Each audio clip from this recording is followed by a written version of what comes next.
ভরদুপুরে ব্যারাকপুরে চিড়িয়ামোড়ে শুটআউটের ঘটনা, যুবককে ঘিরে ধরে বুকে গুলি করে পালায় দুষ্কৃতীরা। আর এই ঘটনায় 3 জনকে গ্রেফতার করা হয়েছে। চিড়িয়ামোড়ে গতকাল ব্যারাকপুরের চিড়িয়ামোড়ে ভরদুপুরে গুলি চালানোর ঘটনা ঘটে এবং সেই ঘটনায় ইতিমধ্যেই পুলিশ 3 জনকে গ্রেফতার করেছে। গতকালের ঘটনা একেবারে দিনে দুপুরে ব্যারাকপুরের চিড়িয়ামোড়ে শুটআউট হয়। একজন যুবক, তাকে ঘিরে ধরে দুষ্কৃতীরা এবং একেবারে প্রকাশ্য দিবালোকে গুলি চলার ঘটনা ঘটে। আর এই ঘটনায় ইতিমধ্যেই 3 জনকে গ্রেফতার করেছে পুলিশ। সমীরণ পাল আমাদের প্রতিনিধি রয়েছেন আমাদের সঙ্গে টেলিফোন লাইনে। সমীরণ, 3 জনকে গ্রেফতার করা হয়েছে, কি তাদের পরিচয়? আরিয়ান, তোমাকে যেটা বলছিলাম, আরিয়ান, দীপক এবং সিংহা এবং পুলিশের পক্ষ থেকে দাবি করা হয়েছিল এবং স্থানীয় দুষ্কৃতী গতকাল 5 জনের এই পরিষ্কার বিস্কুট চত্বরের সামনে যখন ওই যুবক গাড়ি ছিল তাকে লক্ষ্য করে তার বুকে গুলি চালায়। গুলিবিদ্ধ অবস্থা তাকে নিয়ে যাওয়া হয় প্রথমে বীরমতী মহকুমা হাসপাতালে এবং পরবর্তীকালে গাড়িটাকে একটি বেসরকারি হাসপাতালে ভর্তি করা হয়েছে। ওইটার অবস্থা খুবই সংকটজনক বলে আমরা জানতে পারছি এবং এই মুহূর্তে পুলিশ গ্রেপ্তার করেছে ব্যারাকপুর থেকে এবং আজ তাদেরকে আদালতে পেশ করা হবে কিনা কিছুক্ষণের মধ্যে পুলিশের তরফ থেকে জানানো হবে। ধন্যবাদ। আইনমন্ত্রী মলয় ঘটকের বাড়ি অফিসে দুষ্কৃতী হামলা, অভিযুক্তকে গ্রেফতার করল আসানসোল দক্ষিণ থানার পুলিশ। ধৃত ভিকি কেওড়ার পরিবারের দাবি তিনি মানসিকভাবে অসুস্থ, নিজের বাড়িতেও ভাঙচুর চালাচ্ছেন। মনোজ বন্দ্যোপাধ্যায় আমাদের প্রতিনিধি রয়েছেন টেলিফোন লাইনে। মনোজ, পুলিশ সূত্রে কি খবর?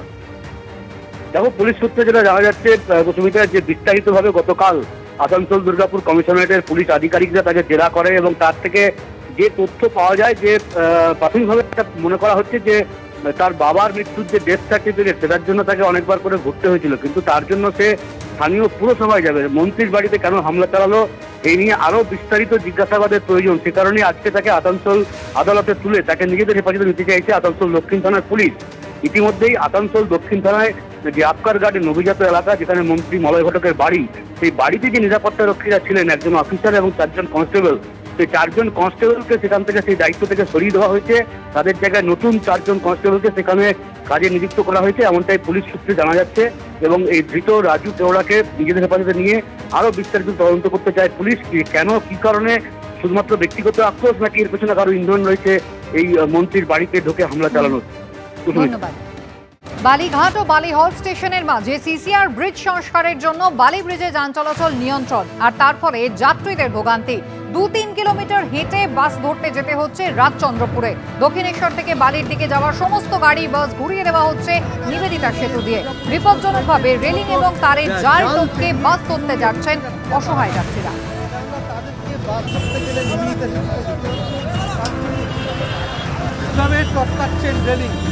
একেবারে ঝুঁকি নিয়ে মাটিতে ঘষে এইভাবে রোলিং টপকাচ্ছেন কেন?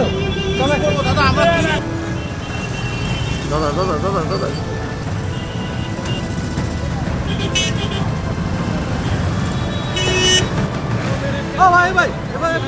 এই কাটা তার পেরোতে গেলে পুলিশের সঙ্গে বচসায় জড়ান যাত্রীরা।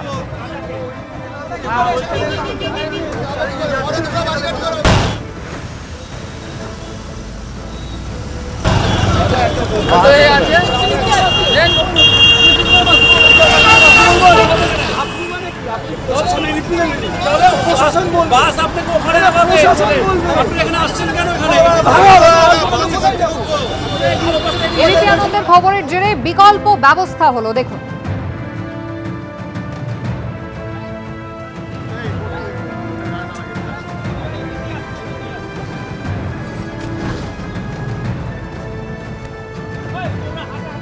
মিনিট হাঁটছি, প্রচুর আর বালি ব্রিজে কাজ হচ্ছে, আমরা শুনেছিলাম খবরটা, কিন্তু এইভাবে রাস্তা আটকে দেবে বুঝতে পারিনি। অফিস যেতে হচ্ছে, প্রচণ্ড লেট, এবার কি হবে জানি না। অফিসে গিয়ে সলভ যাবো এখন।